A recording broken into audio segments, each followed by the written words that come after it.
a necessidade, reconhece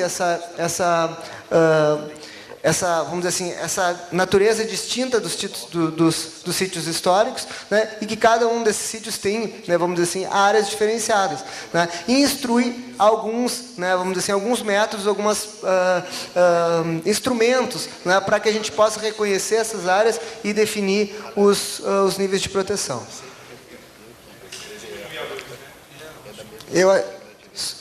Eu acho que não precisa diminuir a luz, acho que estava bem assim como estava antes.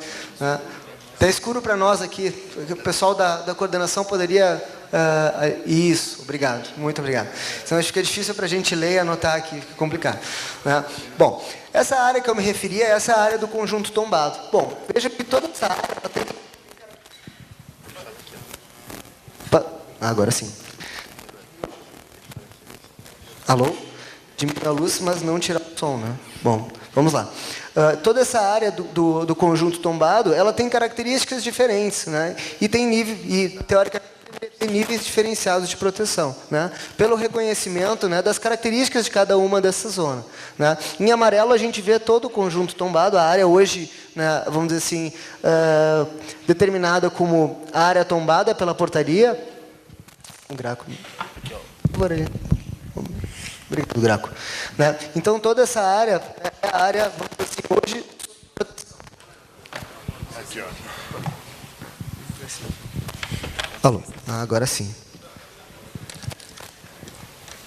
Né? Toda essa área é a área, vamos dizer assim, a área sobre proteção. Então, vamos dizer assim, toda essa área está sobre o mesmo nível de proteção. Então, a importância da gente definir níveis diferenciados de proteção.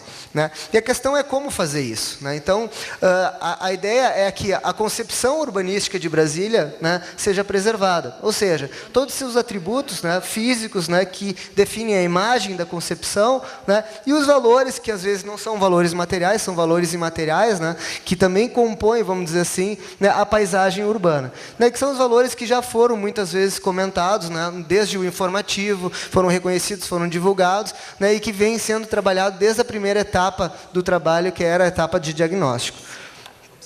Acho que é importante a gente, o Luiz comenta que é importante a gente citar esses valores, né? A questão dos conjuntos urbanísticos do eixo monumental, as superquadras, né? A arquitetura de Brasília, né? Como comentada pelo subsecretário no início agora, né?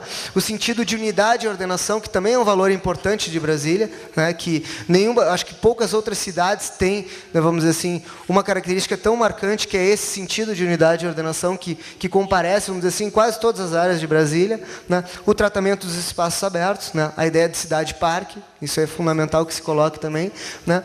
O Lago Paranoá, e a visão do horizonte do céu, que se relaciona principalmente com a área de entorno, né, que é uma área, vamos dizer assim, fundamental para a leitura desse sítio, né, a partir da inserção no seu contexto, ou seja, a bacia do Paranoá. Né. Acho que aí os aspectos, vamos dizer assim, imateriais, né, que é a questão de Brasília como centro de, vamos dizer assim, centro de encontro de culturas, né, de todo o Brasil. Né. É natural que isso, a partir da capital, acontecesse. Né. Então, isso é um aspecto imaterial, vamos dizer assim, que é preservado em Brasília ao longo do tempo. Desde a sua construção de pessoas que vêm para cá para construir a cidade, até hoje, que vêm para trabalhar. Então, vamos dizer assim, essa característica imaterial, né, ainda se mantém em Brasília. E dificilmente se perderá. Né? E o esforço histórico da construção de Brasília, eu acho que esse é vamos dizer assim, um valor histórico e material que tem que ser registrado também. Né? Eu acho que vamos dizer assim, uma situação singular no mundo inteiro, né, de construir uma capital dessa dimensão, né, eu acho que não existe, né, nenhuma outra... acho que não me recordo nenhuma outra cidade dessa magnitude, né, tendo sido construída em tão pouco tempo. Né? Então, esse é um aspecto imaterial que é importante que se frise, esse caráter simbólico dentro da história do Brasil. Então, isso é um aspecto também importante imaterial, que é um valor de Brasília, né? Que a gente também não pode deixar de reconhecer. Né?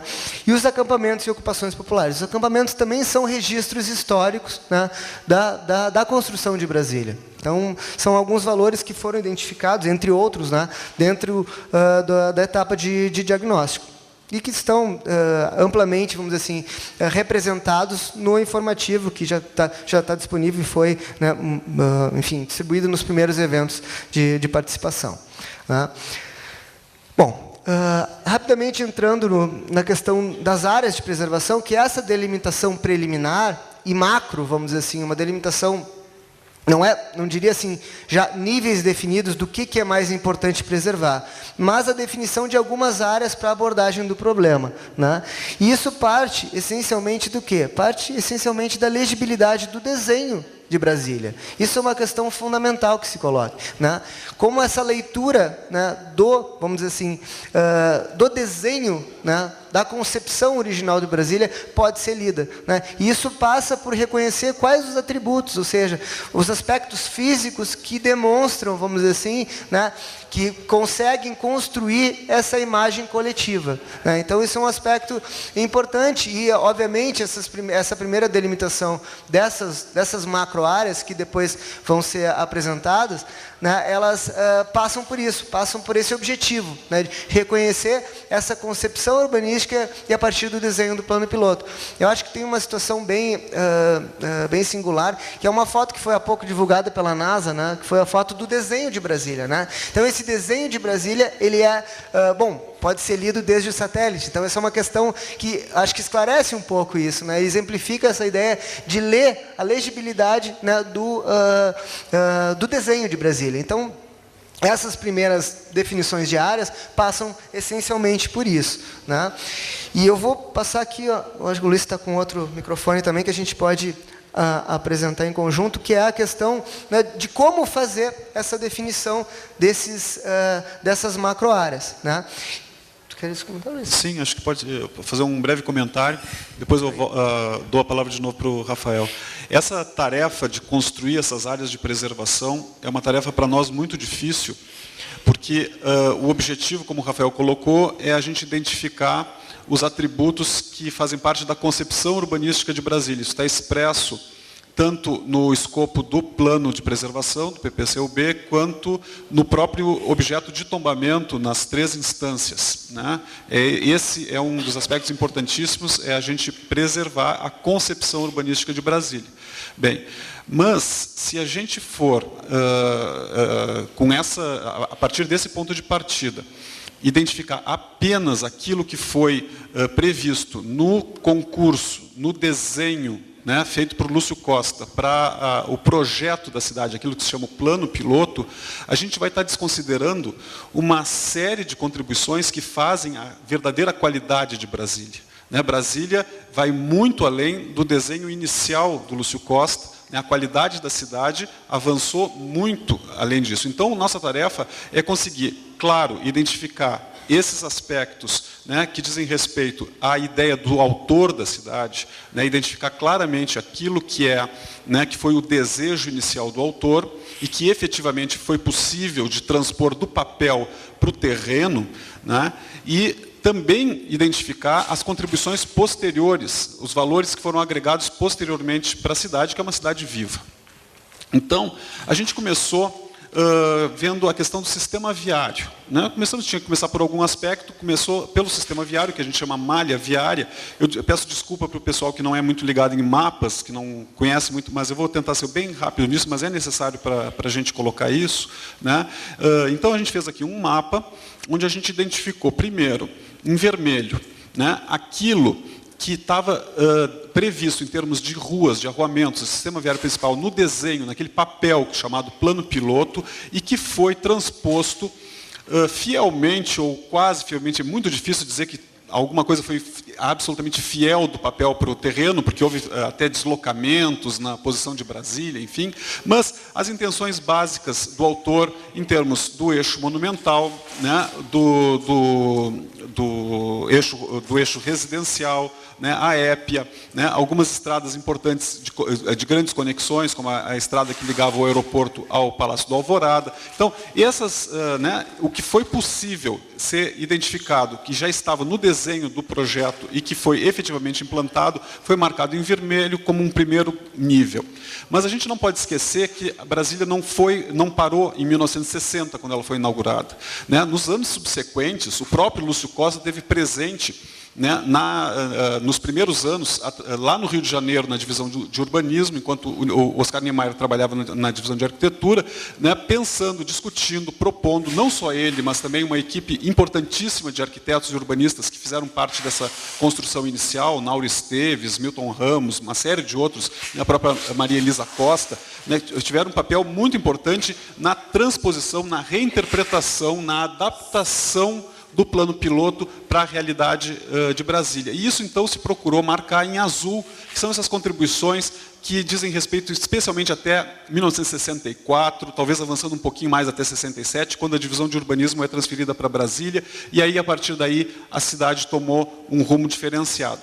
Mas pode-se dizer que o que está desenhado aqui, em vermelho e em azul, são aspectos que a gente pode ter certeza de que foram, né, intenções pensadas e discutidas não só por Lúcio Costa, por Oscar Niemeyer, mas também por um grupo importante de pessoas ligadas a eles, e que talvez isso aqui dê conta, parcialmente, vamos dizer, do que a gente entende como concepção urbanística de Brasília. Mas a gente também tem que incluir outros aspectos. Né, estão marcados aqui, por exemplo, a Vila Planalto e a Candangolândia, a Tele Brasília, que são áreas que não estavam previstas nessa concepção urbanística de Brasília, não se pretendia que permanecessem, mas que por uma feliz, né, movimentação, né, dos seus habitantes e de algumas pessoas que apoiaram isso, né, em nível governamental, estão aí, permanecem, preservadas, tombadas, a Vila Planalto tombada individualmente, né, e